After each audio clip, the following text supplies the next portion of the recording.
जख्म पे मरहम लगा सा है कुछ ऐसा रहम इस लम्हे में है ये लम्हा।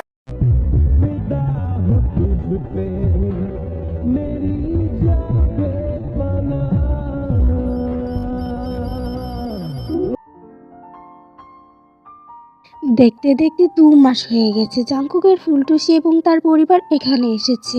এই 2 মাস জাংকুক তার ফুলটুসিকে অনেক জ্বালিয়েছে, যেমন ধরো আজকের ব্যাপার। জাংকুক কলেজ থেকে আসার সময় দেখে তার শ্বশুর মশাই মানে নামজুন সাহেব এবং তার ফুলটুসি স্কুল থেকে বাড়ি যাচ্ছে।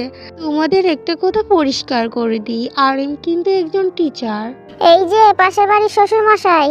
হে বলো, আমার মেয়ের পাশের বাড়ির জামাই। তো কেমন আছেন পাশের বাড়ির শ্বশুর আব্বা? এই তো আলহামদুলিল্লাহ ভালো আছি। তুমি কেমন আছো আমার পাশের বাড়ির জামাই বাবা জীবন? কি করে ভালো থাকবো শ্বশুর মশাই, আপনার মেয়ে যে এই পাশের বাড়িতেই থাকে।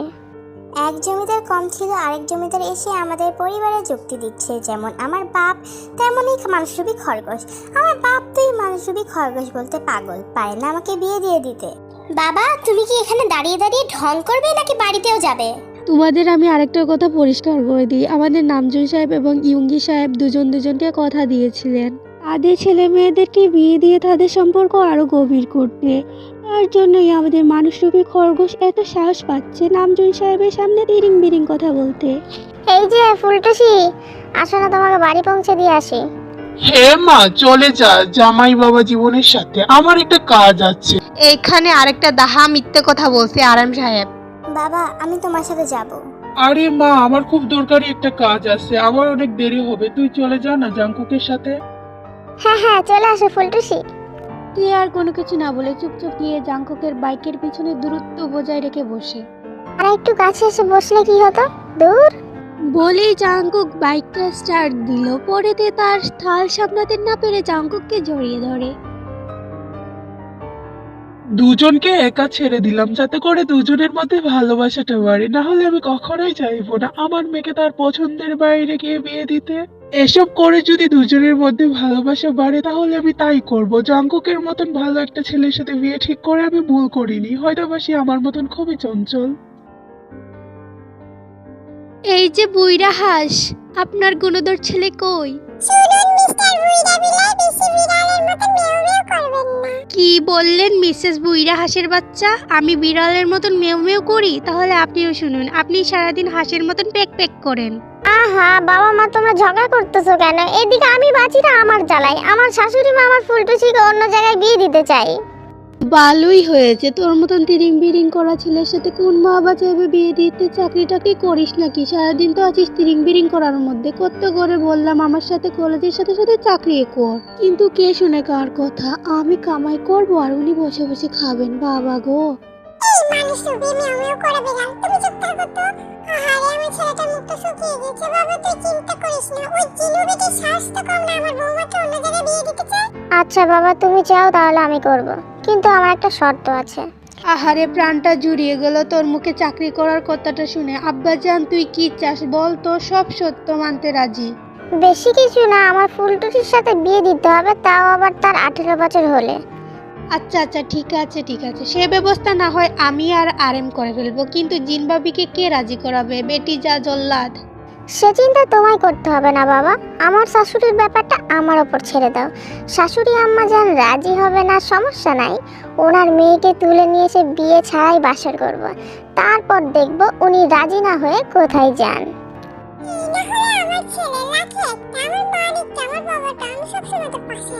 আর একটা কথা, আমি 2 বছরের জন্য বাংলাদেশে থাকবো না, আমি নিজের পায়ে দাঁড়িয়ে তারপর ফিরবো। আর মা তোমাকে একটা বড় দায়িত্ব দিয়ে গেলাম, তোমার বৌমার উপর নজর রেখো। আমিও আমার পাশের বাড়ির মেয়ের জামাইয়ের সাথে আছি। আমিও আছি আমার ছেলের সাথে।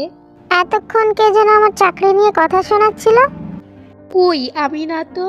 আচ্ছা এসব কথা বাদ দাও, পাশের বাড়ি জামাই কবে যাবে তুমি? কালকেই যাবো শ্বশুর আব্বা। আচ্ছা যাই হোক শ্বশুর আব্বা, আমি আমার ফুলটুসির সাথে একটু কথা বলে আসি। বলেই জাংকুক আর এক পা না দাঁড়িয়ে সেখান থেকে চলে যায় তার ফুলটুসির সাথে কথা বলার জন্য। এই যে পাশের বাড়ির শাশুড়ি আম্মা, আমার পাশের বাড়ির ফুলটুসি কই? একটু ডেকে দেন তো তাকে। আমার মেয়ের সাথে তোমার এত কি? আর তুমি কি শাশুড়ি আম্মা লাগিয়ে রেখেছো? নামজন যেটাই বলো তোমার সাথে বিয়ে দিবে। আমি তো জীবনে আমার মেয়ের বিয়ে তোমার মতন বোকাটের ছেলের সাথে দিবই না। বিয়ে দিবেন না সমস্যা নাই, আপনি না হয় বিয়ে ছাড়া নানি হয়ে যাবেন। শুনেন শাশুড়ি আম্মা যান, আপনি বিয়ে দিবেন না সমস্যা নাই, আমি আপনার মেয়েকে তুলে নিয়ে গিয়ে বিয়ে ছাড়া বাসর করব। ছি, এই ছেলে, তোমার কি লজ্জা শরম নাই? তোমার মার মতন একজন মহিলার সামনে এসব কথা বলতে? প্রথম দিক দিয়ে তোমারই খুব ভালো মনে করছিলাম তুমি খুব শান্তশিষ্ট। আমি তো আগেই কইছিলাম আস্তে আস্তে টের পাবেন আপনি। এই ছেলে, তোমার কি লজ্জা বলতে কিছু নাই? না, আমার ছেলের লজ্জা বলতে কিছু নাই। সবার ছেলে না হয় শরম আছে, কিন্তু আমার ছেলে তো সবার থেকে আলাদা, তাই জন্য আমার ছেলের লজ্জা শরম নাই, বুঝছেন? পাশের বাড়ি ইয়ান সাহেবা। এর জন্যই তো বলি ভাইয়া অনেক ভালো, আর ওনার ছেলে এরকম তো হওয়ার না, যেমন মা তেমন ছেলে। এই বেটি যা বলার বলো, কিন্তু আমার ছেলেকে নিয়ে কিছু বলবা না। এইদিকে জির এবং জিমিন কথা কাটাকাটি করতে থাকে, অন্যদিকে জিমিন তার ছেলেকে ইশারা দিয়ে বলে তের রুমের দিকে যেতে। তারপর আর কি, জাংকুকও সেই সুযোগটা কাজে লাগিয়ে তের রুমের দিকে চলে যায়। কই রে আমার পাশের বাড়ির ফুলটুসি? কোনো কিছু না দেখে রুমে ঢুকে পড়ে জাংকুক। এই মানসুবি খরগোশ। আহা, ফুলটুসি আমার জন্য দরজা খুলে রেখেছে। একদম কাছে আসবি না জাঙ্কের বাচ্চা। আহা ফুলটুসি, একটু না আসলে হয়? এই বলে তের কাছে যায় জাংকুক। তে পিছন যেতে যেতে বিছানায় পড়ে যায়। তের আর ইনার পড়া হলো না। জাংকুক তেকে কিস করতে থাকে। তে অনেক ছটফট করছিল। জাংকুক তের গলায় ঠুট বসাবে, হঠাৎ করে তার মনে পড়লো তে এখন অনেক ছোট, তার ভালোবাসা এখন সামলাতে পারবে না। তে ফুপিয়ে ফুপিয়ে কান্না করতে শুরু করে। জাংকুক তের কান্না সহ্য করতে না পেরে বলে, সরি তে, আমাকে মাফ করে দিও। আমি আসলে বলতে আসছিলাম আমাকে 2 বছরের জন্য ইউএসএ যেতে হবে। এটা বলতে বলতে জাংকুক তার শার্ট খুলে তেকে পরিয়ে দেয়। আমার বাজে ইন্টেনশন ছিল না জান, আসলে তোমাকে ওইভাবে দেখে আমি নিজেকে কন্ট্রোল না করতে পেরে এরকম বাজে কাজ করে ফেলেছি। আমাকে মাফ করে দিও সোনা। একটাই কথা বলবো, আমি তোমাকে খুব ভালোবাসি। আমার জন্য অপেক্ষা করো জাংকুক। জাংকুক আর দাঁড়ায় না একটিবারও, কারণ এখানে দাঁড়ালে সে ভুল কিছু করে ফেলবে। তের ভিতরে অনেক ভয় ঢুকে যায়, মনে হচ্ছে কে যেন তার ভিতর থেকে কলিজা টেনে ছিঁড়ে নিয়ে যাচ্ছে। জাংকুক এখন চলে যাবে, তখন জিমিন বলে, বাবা তেকে ডাকি? না না, ওকে ডেকো না, ও আসলে আমি যেতে পারবো না। মা, তোমার কাছে আমার একটাই জিনিস চাই, শুধু তুমি ওর উপর নজর রেখো। জাংকুক চলে যায়। তার 1 ঘন্টা পর তে আসে। আন্টি, জাংকুক কোথায়? সে তো চলে গেছে 1 ঘন্টা আগে। আমাকে একবার বললো না? তে এখন বেশ বড় হয়েছে, আগের চেয়ে অনেক সুন্দরও হয়েছে। এই 2 বছর জাংকুক থেকে অনেক ফোন দিয়েছে, কিন্তু তে ফোন ধরতো না, তাই আর জাংকুক ফোন দেয়নি।